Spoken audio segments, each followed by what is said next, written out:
Hello friends, स्वागत है आप सभी का अपने यूट्यूब चैनल फ्यूचर पॉइंट में। तो दोस्तों, आज की इस वीडियो में मैं बताने वाला हूं बिहार बोर्ड मैट्रिक परीक्षा 2024 के लिए संस्कृत का ऐसे क्वेश्चन जो बिहार बोर्ड में बार बार पूछे जाते हैं। तो इस वीडियो को शुरू से अंत तक देखिएगा, इस वीडियो को कहीं से स्किप मत कीजिएगा और इस चैनल पर नए हैं तो चैनल को सब्सक्राइब कर लीजिएगा और वीडियो को लाइक जरूर कीजिएगा। तो चलिए स्टार्ट करते हैं आज का वीडियो। तो दोस्तों, यहाँ पे आपका पहला नंबर प्रश्न है, भारत के उत्तर में कौन प्रहरी की तरह विराजमान है। आपका क्वेश्चन है, भारत के उत्तर में कौन प्रहरी की तरह विराजमान है। बताइए कमेंट करके इसका आंसर क्या होगा। याद रखिएगा, हिमालय प्रहरी की तरह विराजमान है। यहाँ पे आपका बी ऑप्शन राइट आंसर होगा। आगे बढ़ते हैं अगला प्रश्न को। तो दोस्तों, यहाँ पे आपका अगला प्रश्न है, गंगा देवी का समय क्या है।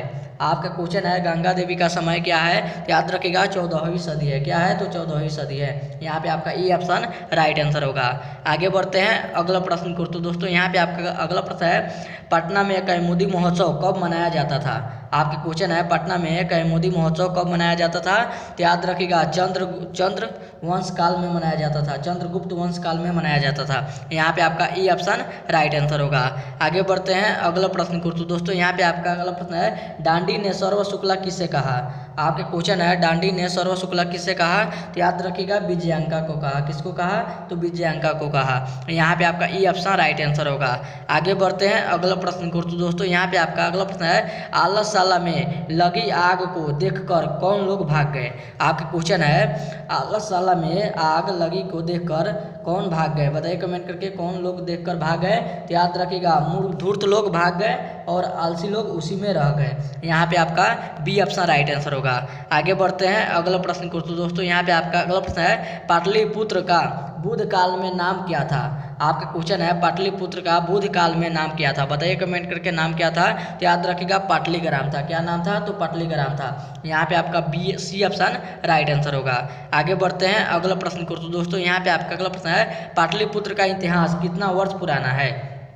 आपका क्वेश्चन है, पाटलिपुत्र का इतिहास कितना वर्ष पुराना है। बताइए कमेंट करके, कितना वर्ष पुराना है। याद रखिएगा, 2500 वर्ष पुराना है। कितना वर्ष पुराना है तो 2500 वर्ष पुराना है। यहाँ पे आपका ई ऑप्शन राइट आंसर होगा। आगे बढ़ते हैं अगला प्रश्न को। तो दोस्तों, यहाँ पे आपका अगला प्रश्न है, अरे हला कैसा है किसने बोला। आपके क्वेश्चन है, अरे हला कैसा है किसने बोला। तो याद रखिएगा, प्रथम पुरुष ने बोला। किसने बोला तो प्रथम पुरुष ने बोला। यहाँ पे आपका ई ऑप्शन राइट आंसर होगा। आगे बढ़ते हैं अगला प्रश्न को। तो दोस्तों, यहाँ पे आपका अगला प्रश्न है, वर्तमान काल की संस्कृत लेखिका कौन है। आपके क्वेश्चन है, वर्तमान काल की संस्कृत लेखिका कौन है। तो याद रखिएगा, मिथिलेश कुमारी मिश्र है। कौन है तो मिथिलेश कुमारी मिश्र है। यहाँ पे आपका सी ऑप्शन राइट आंसर होगा।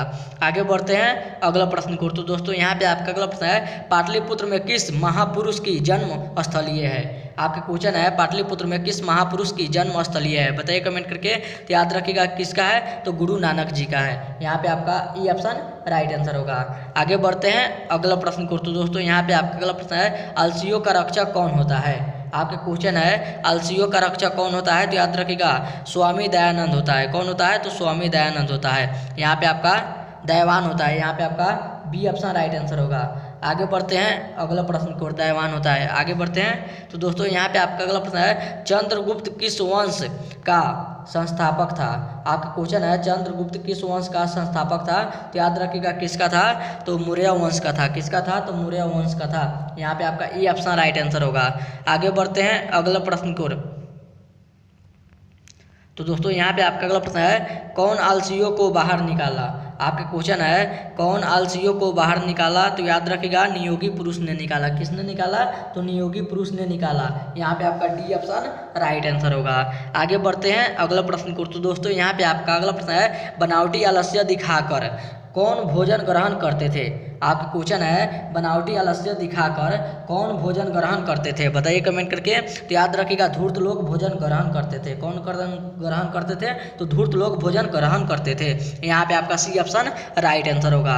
आगे बढ़ते हैं अगला प्रश्न को। तो दोस्तों, यहाँ पे आपका अगला प्रश्न है, गृहस्थ काल में कितने संस्कार होते हैं। आपके क्वेश्चन है, गृहस्थ काल में कितने संस्कार होते हैं। बताइए कमेंट करके। तो याद रखिएगा, एक संस्कार होते हैं। कितने संस्कार होते हैं तो एक संस्कार होते हैं। यहाँ पे आपका ई ऑप्शन राइट आंसर होगा। आगे बढ़ते हैं अगला प्रश्न को। तो दोस्तों, यहाँ पे आपका अगला प्रश्न है, पंडित छामा राव के पिता कौन थे।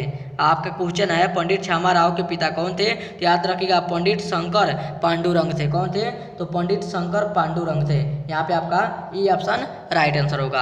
आगे बढ़ते हैं अगला प्रश्न को। तो दोस्तों यहाँ पे आपका अगला प्रश्न है आलस कथा पाठ में किस दोष का वर्णन किया गया है? आपका क्वेश्चन है आलस कथा पाठ में किस दोष का वर्णन किया गया है? बताइए कमेंट करके किसका वर्णन किया गया है। तो याद रखिएगा आलसियों का वर्णन किया गया है। यहाँ पे आपका सी ऑप्शन राइट आंसर होगा।